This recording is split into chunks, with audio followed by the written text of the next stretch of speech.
por ahí? ¿Qué tal, Johan? Ya. ¿Qué tal? Buenas noches o buenas tardes, dependiendo de dónde estés. Buenas noches, padre. Yo le hablo desde Bolivia. Desde Bolivia. Bueno, Sí. bienvenido. ¿Ya habías estado aquí? No, La primera vez. Bueno, sí. ¿en qué te puedo ayudar? Le vine a consultar de algunas cosas respecto a la Inquisición. O sea, para empezar, yo soy nuevo en la fe católica. Sí. Empecé este año. Sí, tiene una historia, ¿no? Ujú. Empecé a conocer acerca de Jesús, de la iglesia, y me quiero hacer católico. Claro.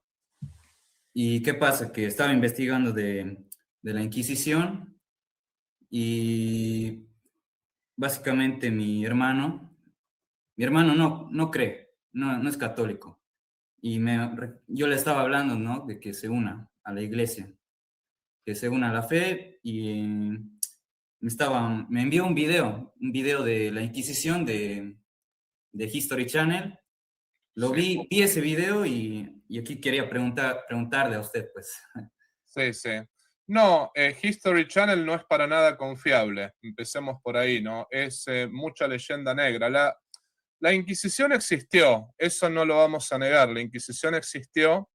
Pero lo que hacen los anticatólicos, esto te lo puedo decir, es trasladar la mentalidad del siglo XXI al siglo XVI, y eso es lo que es incorrecto. Vamos a poner un poco de contexto. Primero, la pena de muerte estaba aceptada por todas las culturas. Hay que empezar por ahí, ¿no? No había una sola cultura que no aceptase la pena de muerte. Por ejemplo, todas las religiones tenían un tribunal religioso. Si vamos al caso, los judíos también lo tenían. Y los judíos tenían al Sanedrín, que fue el mismo que condenó a nuestro Señor Jesucristo, ¿no? Y también lo tienen los musulmanes, y también lo tuvieron los budistas, y también lo tuvieron los hinduistas. ¿Qué te quiero decir con esto? No es cuestión de justificar nada, sino el asunto es que la Inquisición era un tribunal religioso como lo tuvieron tantos otros credos. Pero hay una gran diferencia entre el tribunal de la Inquisición y todos los demás tribunales. Y esto lo puedo decir porque este libro casualmente que tengo acá, ¿no? Este libro se llama La Inquisición, un tribunal de misericordia, de Cristian Rodrigo Iturralde. Te recomiendo que lo leas. Es un libro muy bueno desde ese punto de vista, pero se llama La Inquisición, un tribunal de misericordia, de Cristian Rodrigo Iturralde. Lo que hay que decir es que el tribunal de la Inquisición hay que meterse en la mentalidad de aquella época. Te la voy a resumir de esta manera. El hereje, en aquel tiempo, pensemos que era una sociedad totalmente cristiana, totalmente católica, ¿no? Entonces, si hoy en día, imagínate que alguien con una jeringa, con sangre con sida, empieza a contagiar a todos, ¿no? Y esa persona está matando gente. Bueno, esa persona tiene que ir a la cárcel. En ese momento, el hereje, porque el medieval se tomaba en serio la salvación del alma, ¿no? Para el medieval no había cosa peor que irse al infierno. Entonces, el hereje era peor que un asesino serial, en la mentalidad de los medievales. ¿Por qué razón? Porque esa persona no era que mataba tu cuerpo, sino que mataba tu alma, llevaba tu alma al infierno.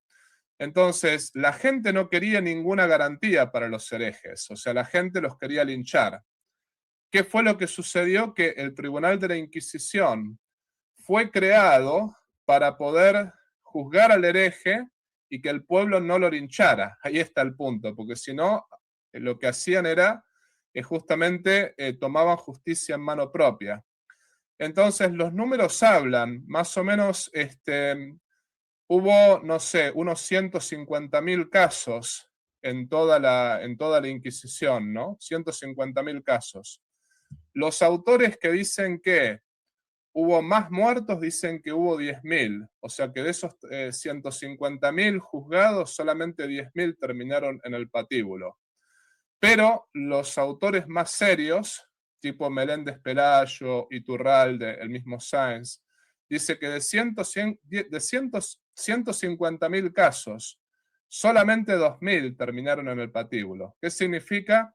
Que en la gran mayoría de los casos se los absolvió, se buscaba la absolución del reo, porque la Inquisición, primero la Iglesia no mataba a nadie, empecemos por ahí, ¿no? Lo que hacía el Tribunal de la Inquisición era decir, bueno, esto es una herejía, y después era el poder del Estado, el poder civil, quien se encargaba de la sentencia.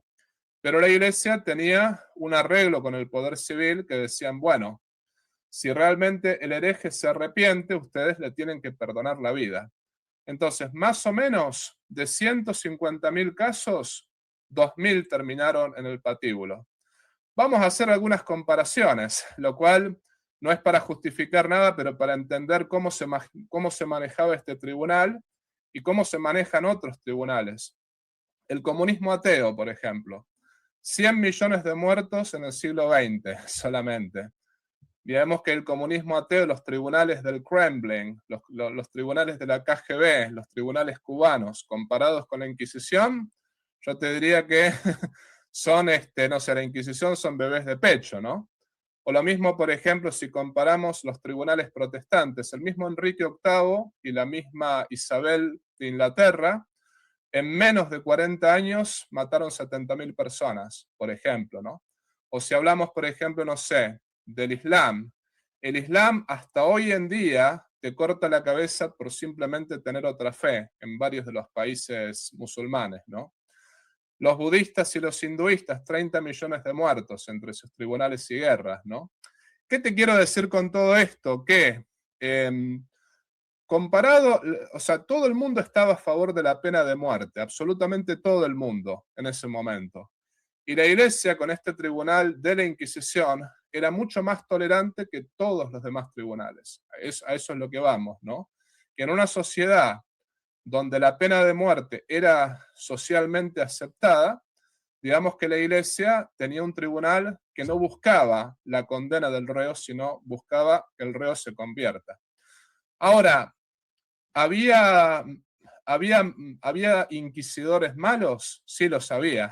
Había inquisidores malos. De hecho, Santa Juana de Arco fue juzgada por el obispo Cauchón, que no era propiamente inquisidor, pero bueno, era un mal obispo. O sea, sí, había, digamos, malas personas dentro del Tribunal de la Inquisición.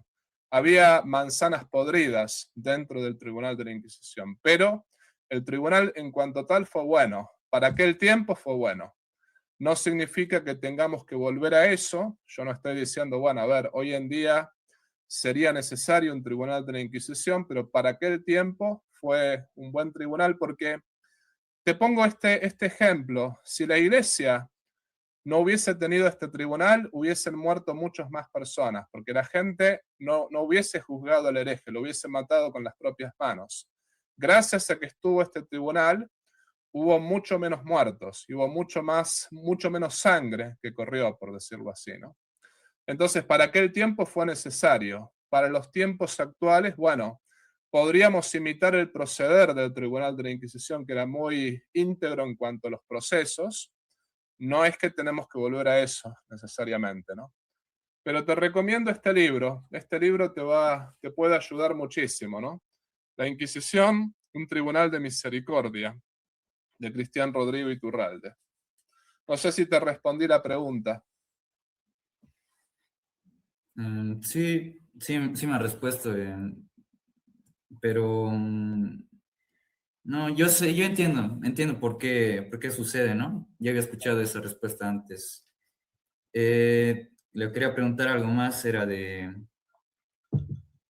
o sea, o sea, yo le voy a hablar del documental porque mi hermana está escuchando ahorita mismo, ¿no? Va a escuchar esto. Yo quisiera que le responda, ¿no? A ese documental completo.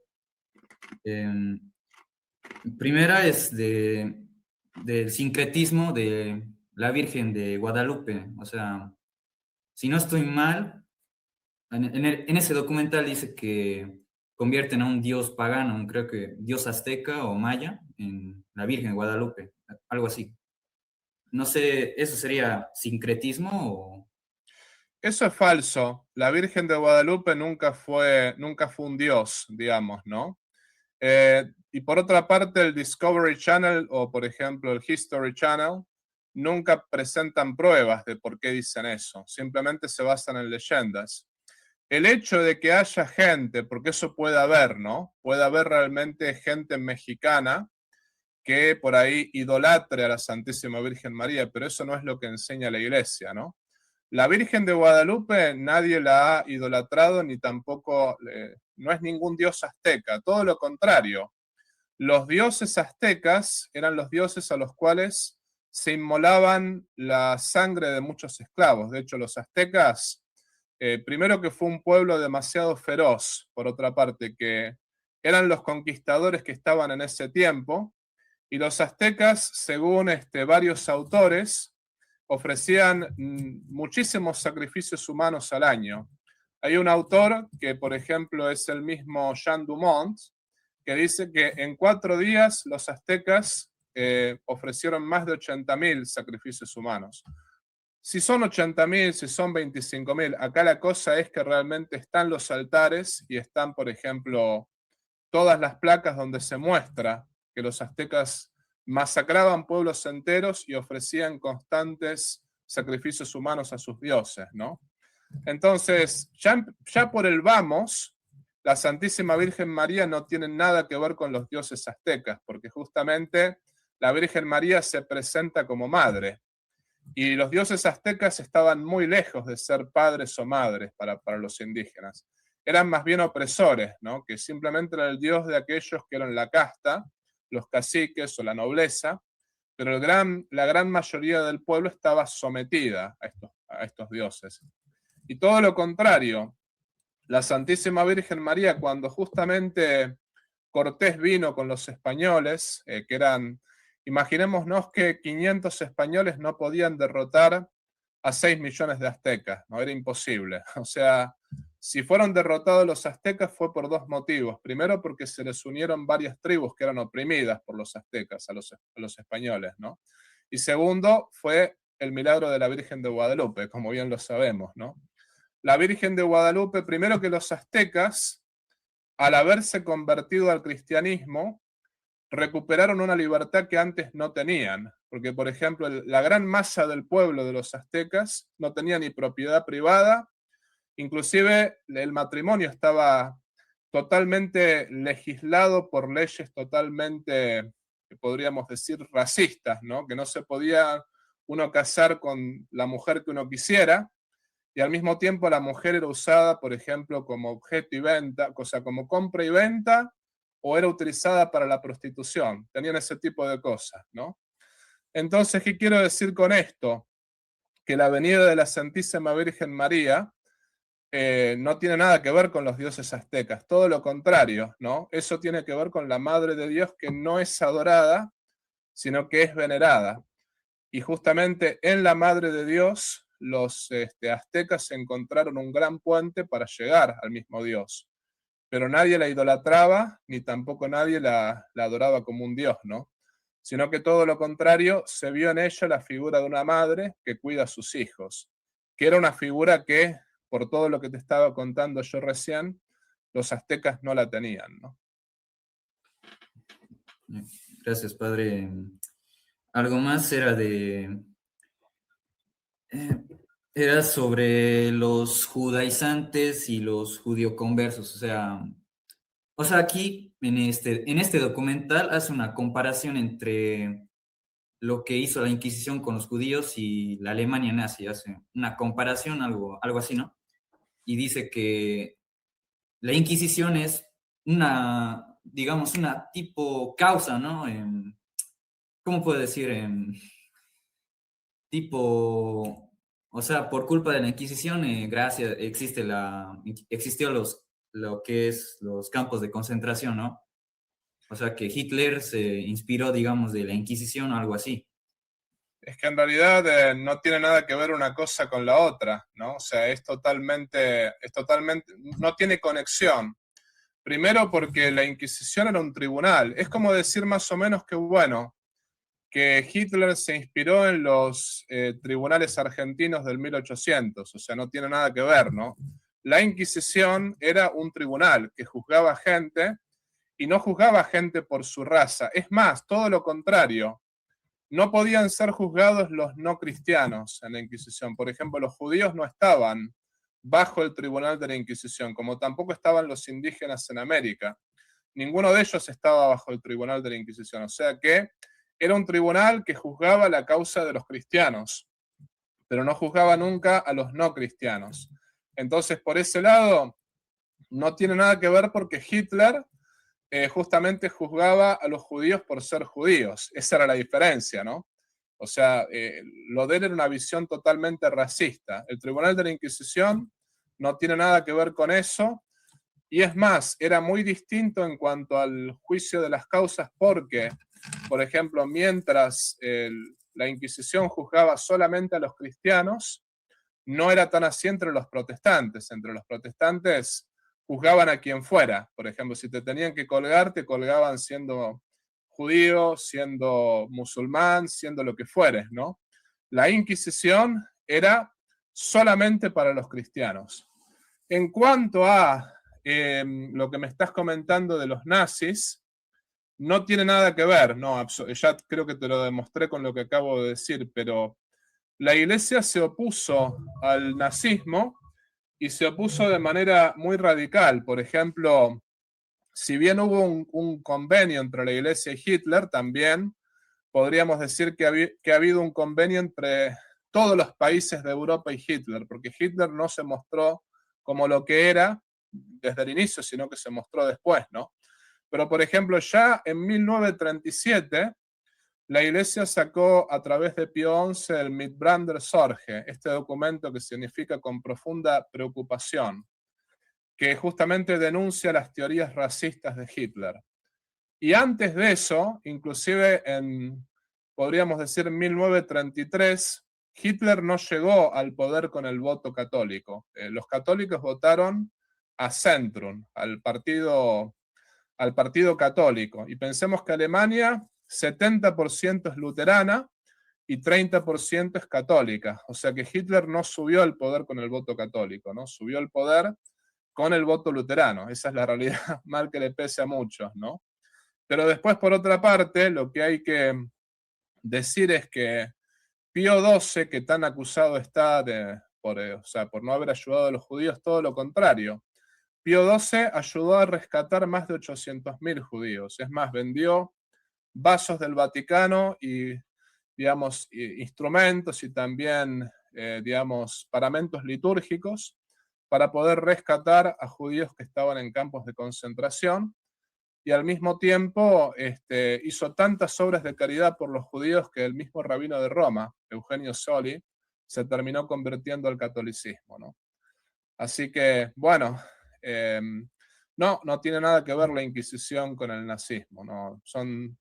Están muy lejos la una de la otra, ¿no? Algo más que quería decirle era de Luis Carvajal. Luis de Carvajal y Mateo Salada aparecen en el documental. Sí. Mateo Salada fue quemado por herejía, ¿no? Uh-huh. Preguntarles sobre eso, o sea, si fue justo, qué dice la iglesia acerca de eso.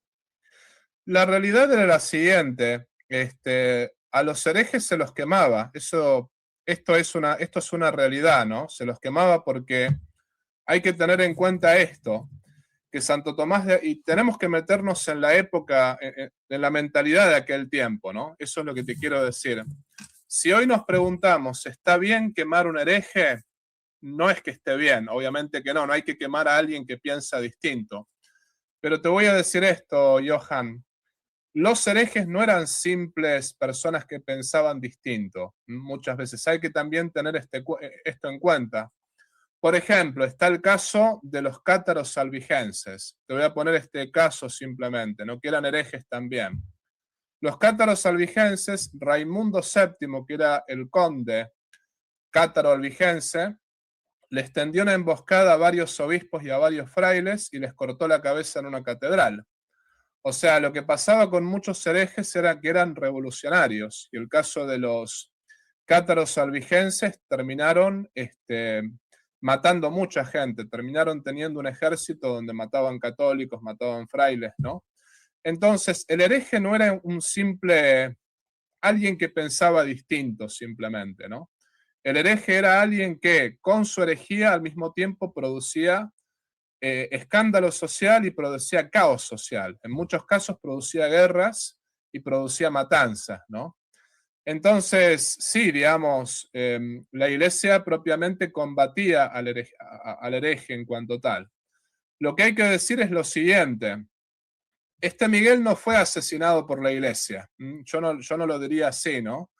Primero que la iglesia intentó salvarlo, porque la iglesia, cuando conversaba con los herejes, el objetivo era que abandonaran la herejía. Y como dijimos recién, si se arrepentían, se les perdonaba la vida. Pero después, una vez que no se arrepentían, la iglesia no era que tenía el poder ante el Estado para no aplicarles la pena de muerte.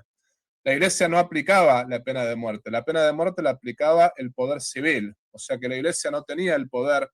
Hubo casos, por ejemplo, con San Luis, rey de Francia, con el rey francés, ¿no? Donde hubo muchos obispos que intentaron salvar gente de la, por ejemplo, de la pena de muerte, y el rey San Luis de Francia dijo, no, yo les aplico la pena de muerte lo mismo. O sea, no, la iglesia no tenía el poder del Estado para no aplicar la pena de muerte. La iglesia lo que hacía era, bueno, esto es una herejía, pero si te arrepientes, tenemos la posibilidad de hablar con el poder civil para que te perdone la vida. La persona no se arrepentía y la iglesia daba todo, o sea, buscaba por las 1000 posibilidades de que la persona se arrepintiese. Y si la persona no se arrepentía, bueno, dijimos recién, ¿no? Primero que la sociedad miraba al hereje como una persona peligrosa. Si no hubiese estado el tribunal de la Inquisición, hubiesen muerto muchísimos más herejes, hubiesen aniquilado a muchísimos más por mano propia, ¿no? Por la mano propia. Gracias a este tribunal se salvaron miles, empezando por ahí, ¿no?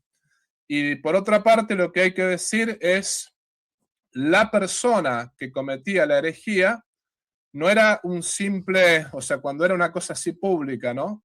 No siempre era algo totalmente escondido y una opinión personal. A veces producía guerras, a veces producía conflictos armados, a veces producía revolución, como fue el caso de los husitas y el caso también de los cátaros albigenses, ¿no?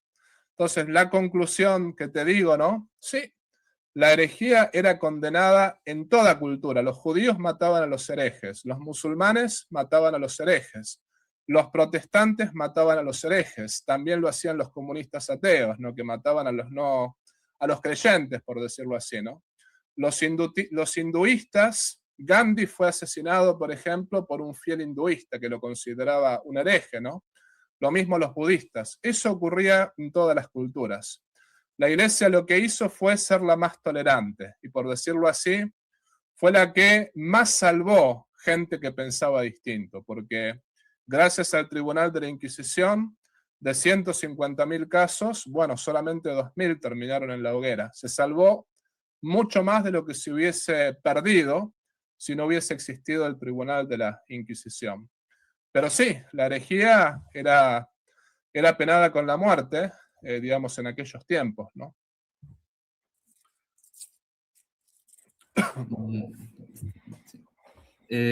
También quería hablar también aparece en el documental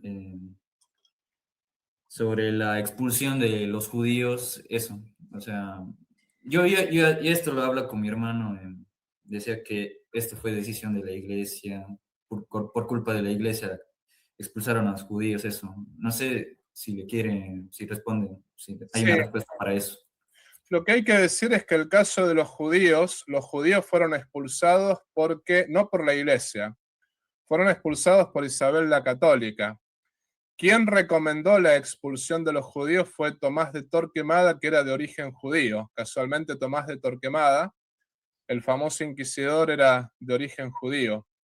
Pero en realidad, por ejemplo, no podemos decir que todos los judíos tenían este problema, pero sí había habido problemas. Primero, hay que entender una cosa, los judíos no eran ciudadanos del Reino de España, no tenían ciudadanía, eran un grupo que era aceptado por el Reino de España, pero estaban aceptados en calidad de huéspedes, ¿no? Y antes de ser expulsados por España, fueron expulsados también por Portugal, por Inglaterra, fueron expulsados de toda Europa. En España fue donde más se los toleró. Y lo que sucedió ahí es que, bueno, que había falsos conversos. Por ejemplo, había judíos que decían ser católicos, pretendían convertirse, pero después cometían crímenes, como fue el caso del asesinato de Pedro de Arbués, el famoso fraile dominico. Ese fue asesinado por un marrano, que los marranos eran los falsos conversos, ¿no? Los judíos que decían que eran católicos, pero se convertían para...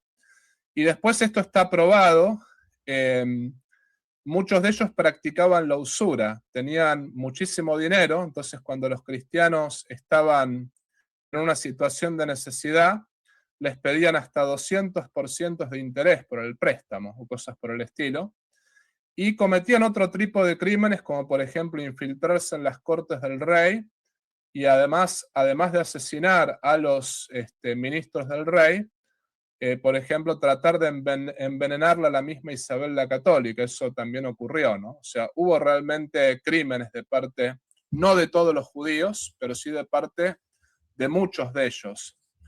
¿Y qué pasaba con los judíos? Que la voluntad popular no los quería. Ahí está el punto, ¿no? En el sentido, el pueblo español no los quería, y Tomás de Torquemada lo que le dijo a la reina Isabel la Católica es: si no los expulsas, va a haber una guerra civil, porque eso era lo que iba a pasar. Iba a haber una guerra civil y iban a terminar asesinando a varios de los judíos por todo este tema de los crímenes, ¿no? Sea crímenes que eran cometidos por ellos, o sea crímenes que fuesen atribuidos a ellos, porque también es cierto que había gente que les atribuye crímenes que no habían cometido. Pero ahí Isabel la Católica tomó una decisión política. Isabel la Católica decidió expulsarlos, y según muchos historiadores, los salvó gracias a la expulsión, porque si no, con la guerra civil vaya a saber cuántos hubiesen perecido, ¿no? Pero ¿quién los recibió? Porque los habían expulsado de todos los países de Europa. ¿Quién los recibe cuando los expulsan de España? Los recibe el Papa en los estados pontificios. Y ahí el Papa, la comunidad judía, por ejemplo, de Roma, es la más antigua, no fueron expulsados por ningún papa, han tenido sus altibajos según el papa que les ha tocado, pero es la comunidad más antigua y ningún papa los expulsó. Así que bueno, la iglesia no ha sido antisemita desde ese punto de vista. Esto de la expulsión de los judíos de España ha sido una decisión política de Isabel la Católica. Digamos que habrá sido una decisión correcta o incorrecta. Desde mi punto de vista es un tema discutible, pero todo gobernante a quien no es ciudadano tiene derecho a decirle te vas. Y bueno, no eran ciudadanos los judíos en aquel tiempo. Y no lo hizo solamente Isabel la Católica, lo hicieron todos los países de Europa. Y el único reino que los recibe a los judíos después de que han sido expulsados fue los estados pontificios, el Papa. Así que ahí está la respuesta, ¿no? Muchas gracias. Estaba buscando respuestas, pero hablando algo más de Tomás de Torquemada, ¿cómo era esta persona? Porque en el documental, ¿sabe? Torquemada está al lado de la reina, o sea, todo un ambiente muy oscuro, tono Sí. azul, y Torquemada le lanza un judío de rodillas delante de la reina, el monje Torquemada le echa un trapo a la cara, no sé cómo, qué significa eso. Está muy difamado Tomás de Torquemada. En realidad fue un gran fraile dominico. Primero hay que tener en cuenta lo siguiente, que él vino de una familia muy rica, eran millonarios, y él renunció a toda la fortuna para hacerse fraile dominico. O sea, directamente quedó en la pobreza él, o sea, renunció a todos los bienes para poder ser fraile dominico. Y durante 20 años prácticamente estuvo en un convento donde vivió pobremente, donde no tenía un centavo, y era superior de ese convento, pero era una vida contemplativa, una vida de monje, o sea, pasó una vida de oración Torquemada. Y era tan honesto el fraile Torquemada que había un hombre rico que tenía un montón de dinero y le confió el dinero a Torquemada para que se lo administrara. Y Torquemada se lo administró respetando todas las intenciones de este hombre rico, o sea, no usó un centavo ni para él ni para los dominicos, ¿no? Sino que fielmente le rindió cuentas a este señor y a todas las personas que estaban alrededor de este señor sin quedarse con un centavo él, ¿no? Entonces lo que te quiero decir con todo esto es un fraile que realmente ha renunciado a un dineral para poder ser fraile dominico y al mismo tiempo ha vivido una vida de oración, una vida de penitencia y al mismo tiempo ha estado administrándole la cuenta a un hombre rico sin tocar un centavo, no puede ser tan mala persona. Empecemos por ahí, ¿no? Tan mala persona no era. Y después, bueno, Torquemada fue el inquisidor general, ¿no? O sea, aquel que era, primero rechazó 2 veces ser obispos porque ser obispo en aquel tiempo era realmente un gran honor, ¿no? Rechazó el obispado de Toledo, que lo hubiese hecho prácticamente un príncipe. Bueno, él no quiso ser obispo de Toledo y rechazó otro obispado, quiso quedarse como un simple fraile y cuando la reina le pidió varias veces que sea su confesor, él rechazó varias veces y aceptó recién al final por la insistencia de la reina, pero él no quiso ni siquiera ser el confesor de la reina. Y terminó siendo el inquisidor general, ciertamente, del Reino de España. Pero justamente él tiene un derecho procesal, Torquemada puso un derecho procesal que es impecable de todos los puntos de vista. Por ejemplo, no podían declarar contra ti tus enemigos no podían declarar contra ti. Y otra de las cosas que sucedía era que, por ejemplo, si realmente alguien te acusaba y había simplemente la mínima sospecha de que lo hacía, por ejemplo, una mujer despechada, ¿no? Que acusaba al marido, si había una mínima sospecha de que había un poquito de morbo en la acusación, ya la desechaban, ¿no? Y por otra parte,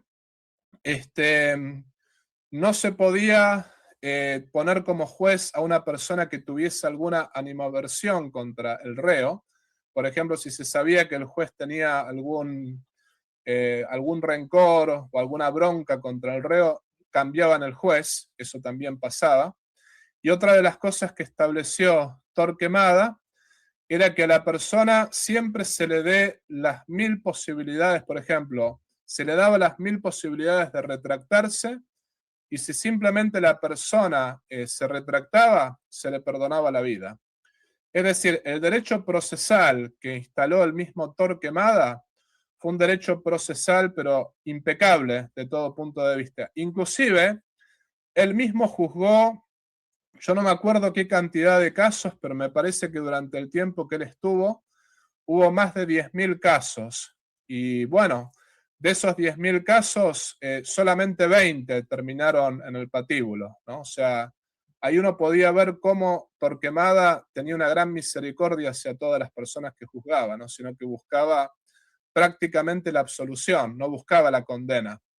Entonces, ese derecho procesal que puso Torquemada en el Tribunal de la Inquisición es un derecho procesal que podría ser imitado. No lo tenemos hoy en día en nuestros tribunales, ¿no? Porque hoy en día muchas veces por la simple sospecha te meten preso. Y no era así, ahí no era la simple sospecha, tenía que haber una acusación fundada. Y no podían declarar contra ti tus enemigos y el juez no podía ser una persona, digamos, que sea parcial, debía ser imparcial, ¿no? Por ese lado, digamos que Torquemada organizó bien el Tribunal de la Inquisición, ¿no? Entonces, no fue tan malo Torquemada. Yo creo que fue muy bueno, por otra parte, ¿no? Y bueno, te vuelvo a repetir, ¿no? Era un tribunal que lo tenían todas las religiones. El caso de la Iglesia Católica se buscaba más la misericordia que la justicia. Pero bueno, era un tribunal religioso como lo tenían todos, ¿no? Muchas gracias. Algo más que quería preguntarle era de los de los esclavos negros en América. Sí. Quería preguntarle sobre cómo fueron tratados, fueron perseguidos por sus prácticas negromantes. ¿Cómo les fue? Los esclavos negros en América. Sí, ahí Sí, en el documental aparece. bueno, los principales esclavizadores fueron los protestantes, y esto lo digo con con todas las letras, ¿no?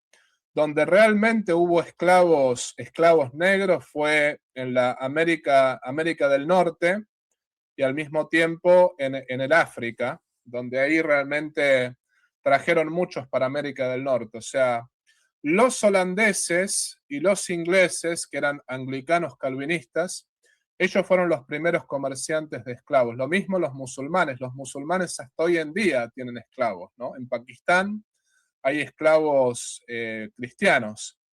Entonces, del punto de vista de la Iglesia Católica, hay un testamento de Isabel la Católica donde primero declara hombres libres a los indios, ¿no? Dice que los indios no pueden ser esclavos, y de hecho a Colón le manda liberar los esclavos que él había hecho, le dice, los libera ya mismo, usted va preso, ¿no? Pero resulta que, bueno, Isabel la Católica en su testamento pidió que los indios no sufran ningún mal en sus bienes y en sus personas, y pidió que sean hombres libres. Y también la prohibición de la esclavitud para los negros va a llegar más adelante por parte de los monarcas Carlos V y también Felipe. Por parte de ellos va a llegar la prohibición de la esclavitud hacia los negros. No quiere decir que no haya habido personajes individuales que no hayan ejercido la esclavitud, ¿no? Hacia los negros. Por ejemplo, acá hay que distinguir entre el católico individual y la Iglesia Católica como institución. La Iglesia Católica como institución siempre se ha manifestado a favor de la libertad, tanto de los indígenas como de los negros. Entonces, eso es así. Pero, por ejemplo, hubo particulares que han esclavizado. Este, el mismo fraile, ahora estoy pensando en su nombre, ¿no? Creo que era de las Casas, ¿no? El mismo fraile de las Casas, que fue un gran protector de los indios, pero por ejemplo, lo de las Casas igualmente es exagerado y al mismo tiempo no se puede tomar tan en serio según muchos historiadores, pero algo que es verdad con respecto a de las Casas es que él hasta los 35 años, siendo fraile dominico, se dedicó a esclavizar indios. Y recién a partir de ahí tuvo su conversión y empezó a defender la causa de los indios. Pero mientras Bartolomé de las Casas defendía la causa de los indios, no hizo nada por las cosas que él vio. Porque él vio a los portugueses y él vio, por ejemplo, a muchos particulares que esclavizaban a los negros. Claro, como los indígenas estaban protegidos gracias a las leyes que de las Casas logró, con su amistad con el emperador Carlos V, por ejemplo, entonces los traficantes se volvieron más hacia los negros. Ese es el asunto, pero de las Casas no peleó por los derechos de los negros. Pero después, más adelante, va a venir la prohibición de la misma corona de la esclavitud de los negros también, ¿no? Entonces, bueno, yo diría que la esclavitud de los negros ha sido más bien, y de los indios, ha sido más bien defendida por el protestantismo y por el Islam, no así por la Iglesia Católica, ¿no?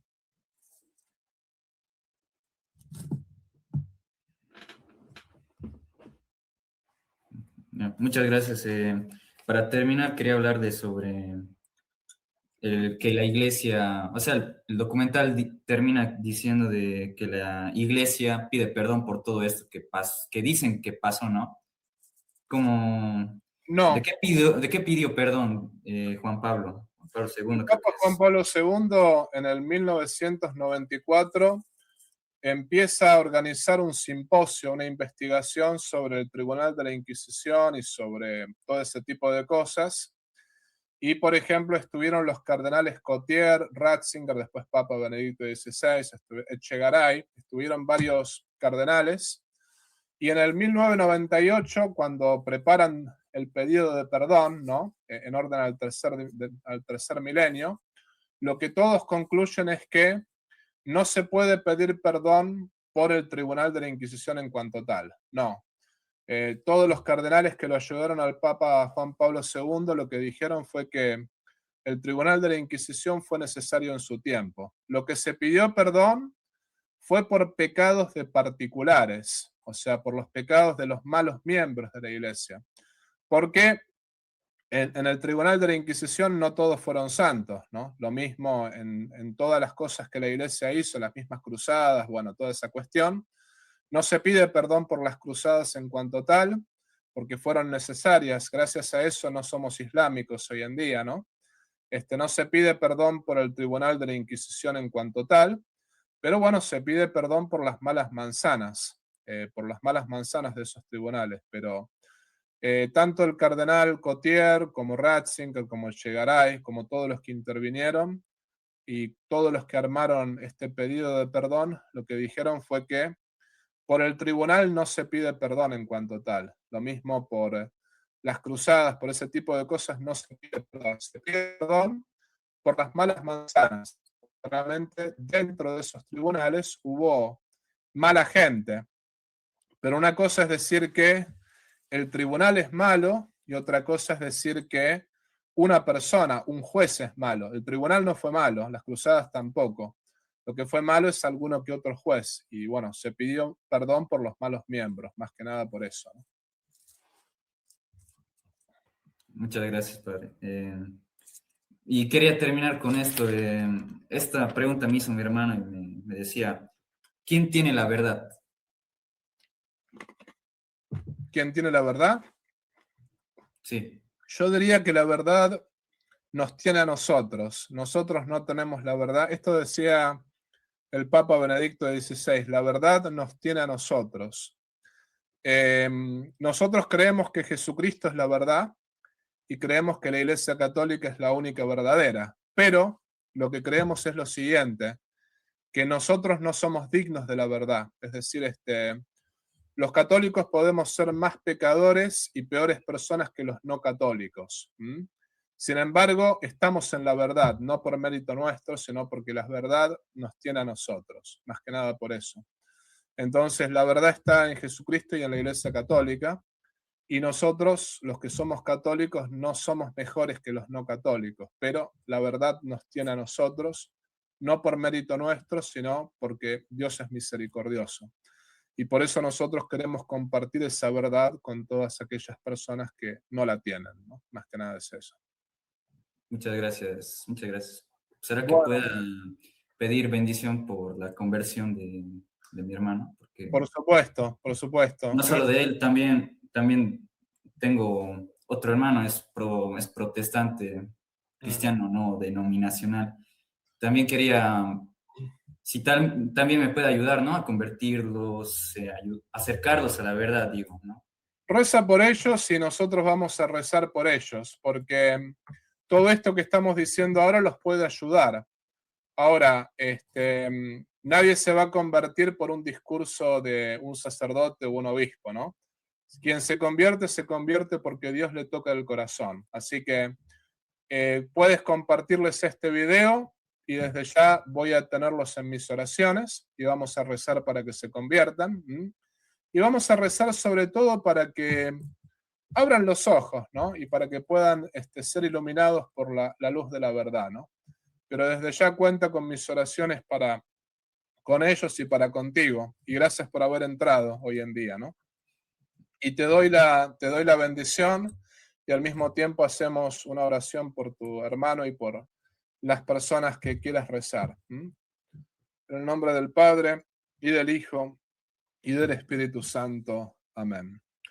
Señor, te pedimos que ilumines a Johan, a sus hermanos, a sus familiares, que puedan realmente siempre abrazar la verdad, porque tú eres la verdad, tú eres el camino y tú eres también la vida. Te pedimos humildemente que la gente que vea estos videos no vea soberbia en nosotros, que vean simplemente humildes servidores que buscan aportar un granito de arena a la evangelización y simplemente buscan la verdad, te buscan a ti, que eres la verdad y que haces bien todas las cosas.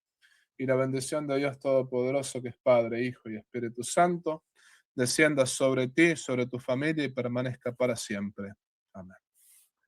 Muy bien, Johan, Dios te bendiga. Gracias, Padre. Volveré cuando mi hermano me responda o mande otras leyendas, ¿no? Otras leyendas negras. Con Sí. gusto, siempre bienvenido. Muchas Chao, gracias, chao. Padre. Bueno, fue una buena plática, ¿no? Si te gustó el video, por favor, ponle like, suscríbete a este canal, comparte este video y activa la campanita de la notificación. También, si deseas colaborar económicamente con este apostolado virtual, te invito a hacerlo por PayPal, también por un super chat, o puedes unirte al canal como miembro. En la descripción de este canal vas a ver el modo concreto cómo colaborar con este apostolado. Si no puedes colaborar económicamente, no te preocupes. Este apostolado es gratuito y todos los videos son gratuitos. Lo más importante es que compartas este video con las personas que estén a tu lado. La idea es llegar a todo el pueblo de Dios y la idea es poder predicar el Evangelio para mayor gloria de Dios y la salvación de las almas. Por otra parte, te quiero avisar que todo el dinero que se recaude con este apostolado virtual va a ser enviado para familias necesitadas y para mejorar esta misión en el sexto continente. Desde ya te agradezco por todo lo que puedas hacer por cada uno de nosotros. Y te pido también que reces por mí y yo rezo por ti. Viva Cristo Rey, viva la Virgen y viva el Patriarca San José.